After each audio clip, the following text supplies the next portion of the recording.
नमस्कार। आप देख रहे हैं स्पेशल कवरेज न्यूज़। मैं हूं आपके साथ शिव कुमार। मेरे साथ हैं संतोष पाठक जी। स्वागत और अभिनंदन। बहुत बहुत धन्यवाद शिव जी। और स्पेशल कवरेज न्यूज के तमाम दर्शकों को बहुत नमस्कार। और राजनीति में एक अजीब तरह की हलचल शुरू हो रखी है शिव जी। पश्चिम बंगाल में क्या हो रहा है, हमारे ज्ञानेश कुमार साहब बता रहे थे कि भैया हम क्यूआर कोड लेके आएंगे। अब कहा जा रहा है कि 3 लेयर सिक्योरिटी लेके आएंगे। लेकिन नीयत खराब होती है तो कहीं ना कहीं खुलकर निकलकर सामने आ जाता है। और एक महिला पश्चिम बंगाल में, चप्पल में चलने वाली एक महिला, उन्होंने मोदी शाह के पूरे इकोसिस्टम को अकेले हिला के रखा हुआ है। और उनसे बाकी राजनीतिक दलों को भी सबक लेना चाहिए कि कैसे वो आधी रात को पहुंच जाती है, स्ट्रांग रूम में गड़बड़ी का आरोप लगाते हुए घेरती हुई नजर आती है। बाद में चुनाव आयोग कई तरह की सफाई देता हुआ नजर आता है। और सिर्फ सफाई नहीं देता, वो फिर हमें ये भी बताया जाता है कि भैया 3 लेयर की सिक्योरिटी है, उसमें ये सब नामुमकिन है। ये तमाम घोल मट्ठा की जा रही होती है।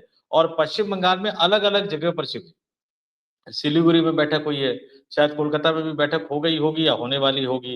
अलग अलग जगहों पर भारतीय जनता पार्टी बैठकें कर रही हैं। और उसमें जो इनके बड़े अच्छे मंत्री हैं भूपेंद्र यादव, और यूपी में जो जिन्होंने जीत में एक अहम भूमिका निभाई थी सुनील बंसल, वो भी मौजूद है। वो तमाम बैठकें ले रहे हैं। लेकिन यूपी में जीत में महत्वपूर्ण भूमिका निभाने वाले अमित शाह के करीबी सुनील बंसल पश्चिम बंगाल में ये पुख्ता कर रहे हैं कि किसी भी तरह से कैसे भी हो कहीं ना कहीं सत्ता आ जाए या सीटें बढ़ जाए। और वहां उस पर नजर बनाए हुए हैं दिल्ली से नरेंद्र मोदी और अमित शाह। लेकिन सिर्फ दिल्ली नजर नहीं बनाए हुए हैं शिव जी, लखनऊ में भी हलचल है। लखनऊ में गजब तरह की हलचल है। क्यों? क्योंकि पश्चिम बंगाल का ये नतीजा तय करेगा कि लखनऊ में बैठे हुए नेता को लखनऊ से गोरखपुर जाना पड़ेगा या फिर लखनऊ से वो दिल्ली आने में सक्षम हो पाएंगे। तो बंगाल में क्या चल रहा है, और बंगाल की हर हलचल पर देश की राजधानी दिल्ली में, लखनऊ में, नागपुर में, आप मुंबई में, लेकिन एक और मुख्यमंत्री है। आपने खरगोश और कछुए वाली कहानी सुनी हो। कई बार ऐसे होता है जो धीमे धीमे धीमे चलता है। तो एक और मुख्यमंत्री जिनको योगी जी अब तक अपना मान के चल रहे थे, अब सुनने में आ रहा है कि वो भी रेस में थोड़ा सा अपना नाम डाल चुके हैं। और उन्होंने भी कह दिया है कि अगर कृपा ही करनी हो और यसमैन को ही कहीं लेके आना हो तो मुझे भी अपनी लिस्ट में डाल लीजिए। आप उधर नॉर्थ ईस्ट में क्यों जा रहे हो यसमैन ढूंढने के लिए? ये बगल में एक यसमैन में बैठा हुआ हूँ ना। तो ये बड़ी कहानी, और एक एक करके दर्शकों के सामने तमाम बातें रखेंगे और तमाम मुख्यमंत्रियों का भी खुलासा करेंगे, खासतौर से एक उस मुख्यमंत्री का जिनके बारे में कोई सोच भी नहीं सकता था कि वो भी योगी जी के साथ गच्चा कर देंगे। जी शिव जी। दरअसल कुर्सी का खेल बड़ा खतरनाक होता है। कुर्सी कोई छोड़ना नहीं चाहता है। कई बार लोग कहते हैं कि कुर्सी किसी की बपौती नहीं, संभलती नहीं, तो उतर क्यों नहीं जाती। लेकिन लोग संभले या ना संभले, लोग छोड़ना नहीं चाहते। लोग ये चाहते हैं कि जिस कुर्सी पर मैं बैठा हूं उससे बड़ी कुर्सी पर मैं काबिज कैसे हो जाऊं। इसके लिए एन केन प्रकारेण सारे काम किए जाते हैं। अभी आपने देखा 5 राज्यों में चुनाव हुआ। अब केरल में भी योगी आदित्यनाथ की बहुत डिमांड नहीं रही, तमिलनाडु में भी योगी आदित्यनाथ की बहुत डिमांड नहीं रही, पंडुचेरी में भी बहुत डिमांड नहीं रही, असम में भी बहुत डिमांड नहीं रही। अब बचा बंगाल, यानी 4 राज्यों में बहुत कुछ कमाल नहीं था। हालांकि चारों राज्यों में प्रधानमंत्री और गृह मंत्री ने लगातार सभाएं की। अब जब बंगाल का चुनाव आया तो फिर डिमांड बढ़ी। डिमांड बढ़ी तो पहले चरण से ज्यादा दूसरे चरण पर उन्हें फोकस कराया गया। खूब जमकर प्रचार प्रसार हुआ, रोड शो हुए। खूब जमकर कहा गया कि सरकार अगर भाजपा की आई तो मौलवी तक झाड़ू लगाते नजर आएंगे। मुझे लगता है कि ये एक हवाबाजी थी। मौलवी तो उत्तर प्रदेश में भी झाड़ू लगाते नजर नहीं आ रहे, जहां वो खुद मुख्यमंत्री हैं। उनके राज्य में भी कई जिले ऐसे हैं, कई विधानसभा सीटें ऐसी हैं जो मुस्लिम बाहुल्य हैं। लेकिन इस सब के बावजूद सबसे ज्यादा अगर ममता की जीत होती है तो उत्तर प्रदेश के मुख्यमंत्री की टीम पूरी इस तैयारी पे लगी हुई है कि जहां जहां योगी आदित्यनाथ ने प्रचार किया है वहां के परिणाम कैसे आते हैं, उसको प्रमोट कैसे किया जाए। उधर दिल्ली वाले ये जुगाड़ में हैं कि इसका उल्टा ना हो जाए, तो जो मोदी चाहते हैं कि शाह प्रधानमंत्री पद के दावेदार बने रहे, तो धीरे धीरे दावेदारी वो कमजोर पड़ती है। इधर अगर बंगाल में बीजेपी इतने पर भी हार जाती है तो फिर आरएसएस समझ लेगी कि अब मोदी का उम्र का तकाजा आ गया है, अब मोदी मेंटेन नहीं कर पा रहे हैं, और ये देश अब जो शिकंजा कसने का, एक अहंकार फैलाने का और एक दंभ, एक गुंडई वाली प्रवृत्ति जिसे कहते हैं, वो अब इस देश की जनता स्वीकार करने को राजी नहीं है। तो ये गुजरात लॉबी कमजोर हो जाएगी, और इस गुजरात लॉबी और उत्तर प्रदेश लॉबी में जमकर द्वंद्व युद्ध चल रहा है। और ऐसा नहीं है कि आज चल गया हो, वर्षों से ये द्वंद्व युद्ध चलता चला आ रहा है, लगातार खबरें आती हैं। फिर उसके बाद कल जब वो हाईवे का उद्घाटन कर रहे थे तो प्रधानमंत्री मोदी और मुख्यमंत्री योगी आदित्यनाथ आपस में गुफ्तगू कर रहे थे, वो वीडियो सोशल मीडिया पर बड़ी तेजी से वायरल कराया गया। पूरा ट्रेप है। उत्तर प्रदेश के अधिकारी उन्हें एक गुजरात के मुख्यमंत्री नरेंद्र मोदी वाली छवि में उतारना चाहते हैं। प्रदेश में किसी की चलेगी नहीं, किसी से कोई बातचीत नहीं होगी, जो कहेंगे वही सही। तो इस सब चीज को देखते हुए बंगाल की हार जीती पे सबसे ज्यादा अगर बेचैनी कहीं दिख रही है तो वो लखनऊ में दिख रही है और दिल्ली में दिख रही है। एग्जिट पोल आने के बाद दोनों दल खामोश हैं। ममता तो कह रही है कि हम सरकार बना लें, लेकिन भाजपा के बड़े नेता, छुटभैया नेता, सांसद, एमपी, मंत्री सब मैदान में आ गए, लेकिन बड़े स्तर का कोई नेता इस बात पर नहीं आया कि हम सरकार बनाने जा रहे हैं, क्योंकि उन्होंने कई एग्जिट पोल्स के हस्र देखे हैं। संतोष जी, इस मामले को आप कैसे देख रहे हैं कि दिल्ली से ज्यादा लखनऊ क्यों भयभीत है? हम थोड़ा दर्शकों को समझाने का प्रयास कर रहे हैं। देखिए शिव जी, आपने एग्जिट पोल का जिक्र किया, बस एक संदर्भ में बता देना चाहूंगा। राष्ट्रीय जनता दल के बुरे समय में भी लालू यादव का साथ न छोड़ने वाले और इस देश को मनरेगा जैसी योजना देकर जाने वाले रघुवंश प्रसाद सिंह एक बार चुनाव लड़ रहे थे लोकसभा का। मैं पटना था किसी काम से, उनके आवास पर मिलने गया तो उन्होंने बड़े भरोसे से कहा, मैंने कहा बाबा कुछ गड़बड़ लग रहा है मामला इस बार। तो उन्होंने कहा नहीं नहीं नहीं, ये सर्वे है और इसने एग्जिट पोल में तो दिखाया है कि मैं जीत रहा हूँ। हाँ, थोड़ा सा ये है कि मार्जिन कम है लेकिन मैं जीत रहा हूँ। मैंने कहा ठीक है। एक वो दौर था जब नेता एग्जिट पोल पर इस तरह से भरोसा करते थे कि छोटे छोटे आंकड़े लेकर बैठे रहते थे कि नहीं इतने परसेंट ये, इतने परसेंट वो, तो मैं जीत रहा हूं। अब हमें ये आंकड़ा बताया जा रहा है कई एजेंसियों द्वारा कि पश्चिम बंगाल में 8%, 8 से 10% मुसलमानों ने भारतीय जनता पार्टी को वोट दिया। ये बताया जा रहा है हमें, एग्जिट पोल जो करने वाली एजेंसियां हैं। अब मेरे दिमाग में बड़ा सा सवाल ये खड़ा हो रहा है। हाँ, एक बात मैं बताऊं आपसे, जब इन्होंने 3 तलाक वाला बिल जो खत्म किया था तो मैं उस समय उत्तर प्रदेश में ही था, समाचार प्लस के लिए कई कार्यक्रम कवर कर रहा था। अमरोहा गया शिव जी, संभल गया, मुरादाबाद गया, बरेली गया, रामपुर गया, उस पूरे जोन में निकलते हुए चला गया।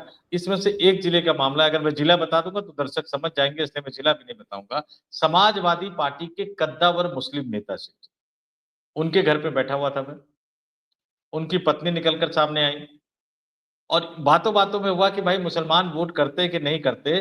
तो समाजवादी पार्टी के उन कद्दावर मुस्लिम नेता की पत्नी ने कहा कि इस बार तो मैं बीजेपी को वोट दूंगी। मैंने कहा बीजेपी को क्यों? तो उन्होंने कहा कि 3 तलाक खत्म कर दिया। लेकिन उसके बाद मैं तमाम जिलों में जाके पूछता रहा, बहुत कम लोग निकलकर सामने आए कि वो बीजेपी को वोट देंगे। तो यहाँ पश्चिम बंगाल में हमें बताया जा रहा है कि 8 से 10% अगर बीजेपी को वोट चला गया है मुसलमानों का, तो फिर इसमें मैं क्या कहूं। लेकिन ये अपने आप में कलई खोलता हुआ नजर आता है। अब योगी क्यों भयभीत है? पश्चिम बंगाल में उनका इस्तेमाल बिल्कुल आखिरी दौर में किया गया। अब दिक्कत है कि उनकी टीम वो डेटा लेके बैठी होगी, अगर उस तरह का नतीजा आएगा कि इतने इलाकों में योगी जी ने सभा की और इतने इलाकों में जीत दिलाई।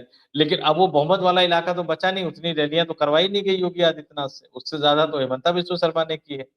तो रैली किसने लगाई, कैसे लगाई? इसलिए कहते हैं कि राजनीति में कभी किसी को विरोधी नहीं तैयार करना चाहिए।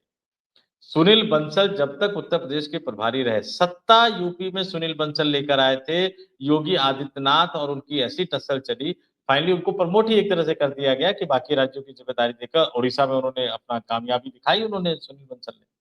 तो उन तमाम चीजों के बीच अब किस तरह से कम रैलियां हुई, योगी आदित्यनाथ का कम इस्तेमाल किया गया।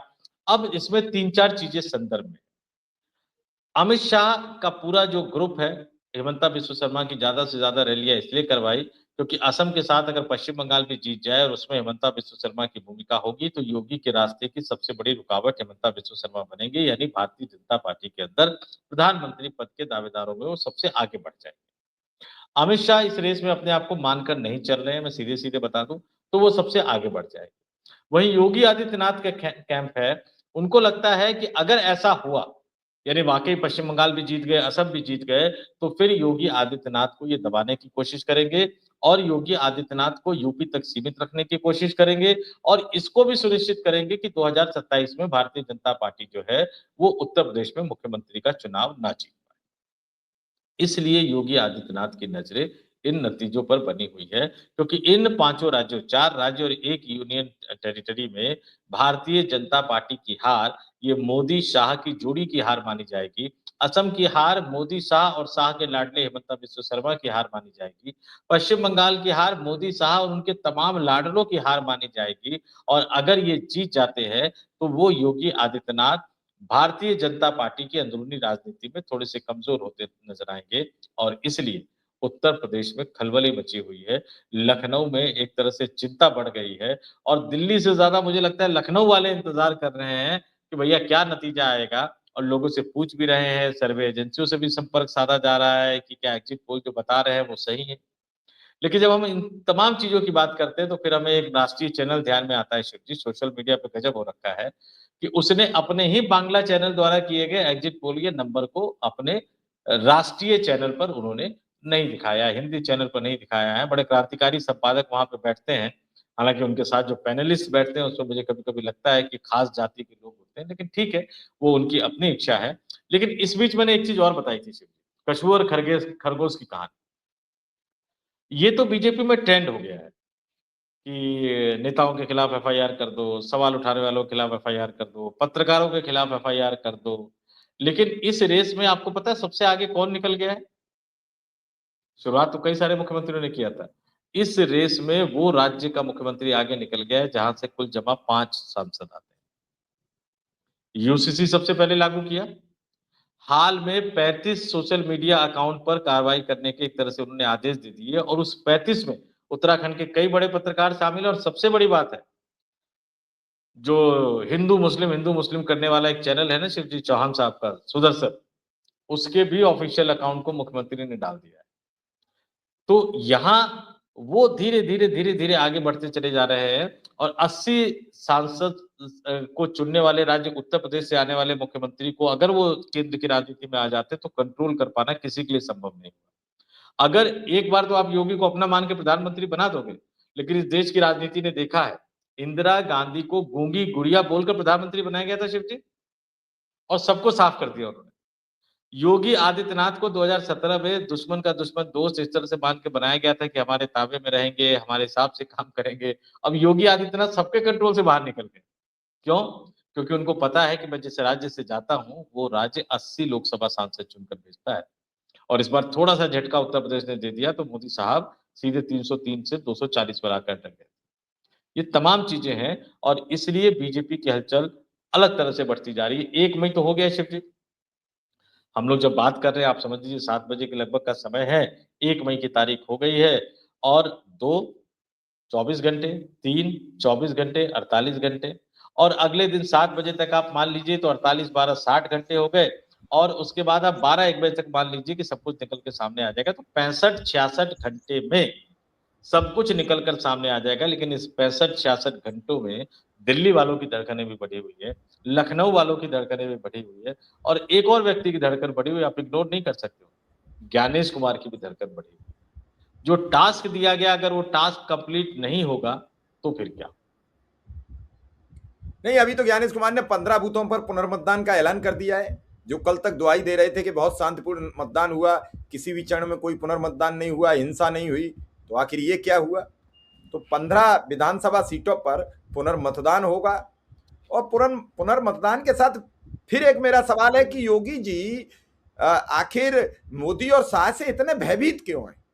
उन्हें क्या लगता है भाई, मोदी जी की उम्र आ रही है, लेकिन मोदी जी ने यह कह दिया कि मैं 25 वर्ष और खेलूंगा, तो योगी जी घबरा रहे हैं कि मैं 50 के करीब आ गया, 25-75 वर्ष के बाद अगर मैं प्रधानमंत्री पद का दावेदार तो रहूंगा नहीं, 25 वर्ष अगर प्रधानमंत्री खेलते रहे। तो क्या इन सब चीजों को संतोष जी आप देख रहे हैं कि ये कुर्सी की जंग अब बहुत तेजी से आगे बढ़ेगी, या फिर तीसरी बार मुख्यमंत्री योगी आदित्यनाथ ही रहेंगे उत्तर प्रदेश में? देखिए शिव जी, आप पूरे संदर्भों को समझिए। उत्तर प्रदेश संगठन प्रदेश अध्यक्ष बन गया, मैं तो कहता हूं कि दूल्हा बन गया, लेकिन बाराती अभी तक तय नहीं हो पाए। और कितने महीने हो गए हैं? यहाँ तो घर वाले जब लड़के का रिश्ता करते हैं तो रिश्ता करने से पहले तय कर लेते हैं कि यार 50 ले जाएंगे बाराती की, 100 ले जाएंगे कि 150 ले जाएंगे कि 200 ले जाएंगे। ऐसा ही होता है। यहाँ तो दूल्हा बना दिया है, वो बेचारे अपने बारातियों की लिस्ट लेके लखनऊ से दिल्ली दौड़ते रहते हैं, लेकिन उनकी बारातियों की लिस्ट पे Yogi ji full and final मुहर नहीं लगा रहे। अच्छा, योगी जी की भी एक टीम है, वो मंत्रिमंडल का फेरबदल होना है, उस पर कोई मुहर नहीं लग पा रही है। तो सब कुछ ऐसे ही चलता हुआ नजर आ रहा है। और इतना ही नहीं, आप ये समझिए कि उत्तर प्रदेश के शासन प्रशासन में भी कई तरह के सवाल उठ रहे हैं, और इतने ये आपस में लड़ाई में व्यस्त है कि अपने ही पूर्व मंत्री को देखने जाना भूल जाते हैं। वो तो भला हो अखिलेश यादव का, वो मंत्री कह रही होंगी पूर्व मंत्री के अखिलेश यादव आ गए, भला है, उनको थैंक यू कह रही होंगी कि अखिलेश यादव आए तो अपने परिवार के लोग देख रहे हैं। ये तनाव होता है, क्योंकि आप 24 घंटे लड़ रहे हैं, सातों दिन लड़ रहे हैं, उसकी कुर्सी छीननी है, इसकी कुर्सी छीननी है, अपनी कुर्सी बचानी है।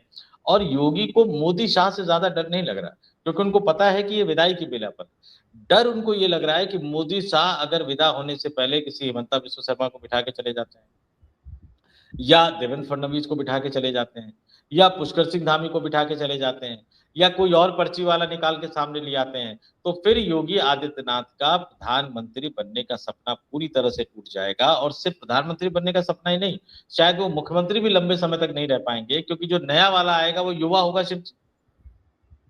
तो वो भी जिस तरह से इन्होंने किया उस तरह से वो भी करेगा कि तमाम राज्यों के मुख्यमंत्री जो अपने आप को बॉस समझ रहे हैं, उन सबको उठा के दिल्ली ले, सबको मंत्री बनाऊंगा मैं, किसी को गृह, किसी को रक्षा, किसी को वित्त, किसी को संचार, किसी को रेलवे, तमाम चीजें मैं तय करूंगा। तो अगर उनमें से कोई आकर मोदी और शाह की जोड़ी ने बिठा दिया, तो योगी आदित्यनाथ हमेशा हमेशा के लिए भारतीय जनता पार्टी में दूसरे, तीसरे, चौथे नंबर पर खिसक जाएंगे, पहले नंबर पर कभी नहीं आ पाएंगे। और इसलिए योगी आदित्यनाथ की पूरी टीम जो है वो पश्चिम बंगाल के चुनावी नतीजों पर गहरी नजर बनाए हुए हैं, क्योंकि पश्चिम बंगाल का, हालांकि पांचों राज्यों के चुनाव बहुत महत्वपूर्ण है, लेकिन पश्चिम बंगाल और असम, इन दो राज्यों का जो चुनावी नतीजा है, इसका सबसे ज्यादा प्रभाव अगर किसी पे पड़ेगा तो योगी आदित्यनाथ पे पड़ेगा, भारतीय जनता पार्टी की अंदरूनी राजनीति पर पड़ेगा, मोदी शाह की जोड़ी पर पड़ेगा, राष्ट्रीय स्वयंसेवक संघ की जोड़ी पर पड़ेगा। चलिए, अभी तो फिलहाल यही देखना है कि आखिर कैसे और किसकी कुर्सी बचेगी, लेकिन ममता बनर्जी की हार जीत बहुत कुछ इस सियासत में तय करेगी। विपक्षी ताकत का अंदाजा लगेगा। हालांकि पूरा विपक्ष विखरा नजर आया, और भाजपा ने जहां जहां मौका लगा वहां विपक्ष को विखरते देखा। देखना यह है कि केरल में क्या होगा। केरल कोई नया इतिहास रचता है, देखना होगा। तमिलनाडु कोई नया इतिहास तो नहीं रचता है। आसाम में क्या होगा। ये सभी राज्य अभी परिणाम तो आए नहीं है, परिणाम की प्रतीक्षा है, और प्रतीक्षा कब खत्म होगी सबको पता है कि 4 मई 12 बजे तक लगभग प्रतीक्षा का सारांश आ चुका होगा। संतोष जी, सबसे बड़ा सवाल यह है कि हर बार ईवीएम पर ही सवाल क्यों उठते हैं। वो जब स्ट्रांग रूम में होती है तभी क्यों उस पर लांछन लगता है। नहीं शिव जी, वो दौर चला गया, वो दौर चला गया। ईवीएम वाला मामला तो कब का खत्म हो गया। अब तो ईवीएम का करते करते अब तो सीधे, पहले क्या होता था कि आप मशीन का आप सेट करोगे ना, उसका एल्गोरिदम सेट करोगे ना, यहां तो कौन सी मशीन कहां भेजी जानी है, कौन से अधिकारी कहां लगाए जाने हैं, कहां कितने सुरक्षाकर्मी लगाए जाएंगे, वो सेट करने वाली जो मशीन है उसका एल्गोरिदम सरकार ने सेट कर दिया है। दर्शक समझ गए होंगे मैं किस मशीन की बात कर रहा हूं, ज्ञानेश कुमार साहब, मुख्य चुनाव आयुक्त। अब जब ये बड़ी वाली मशीन जो है वही सेट हो गए हैं, तो ईवीएम पे ठीकरा मत। अब जो है वो एसआईआर की बात है, अब जो है देश के मुख्य चुनाव आयुक्त ज्ञानेश कुमार की भूमिका की बात है, अब जो है वो केंद्र के जो ममता बनर्जी आरोप लगा रही है कि केंद्र के इशारे पर देश के मुख्य चुनाव आयुक्त ज्ञानेश कुमार ने जिस तरह से सुरक्षा बलों को पश्चिम बंगाल में लगाया है, उनकी भूमिका पर सवाल उठ रहे हैं। और उत्तर प्रदेश के एक आईपीएस जो बड़े चर्चा में आ गए थे, ऐसे तमाम अधिकारियों की भूमिका पर सवाल उठ रहे हैं। और जहां-जहां ईवीएम खराब होने पर जब लोगों ने विरोध किया, जहां लाठियां बरसाई गई, उन लाठियां बरसाने के आदेश देने वाले अधिकारियों के रवैये पर सवाल खड़े हो रहे हैं।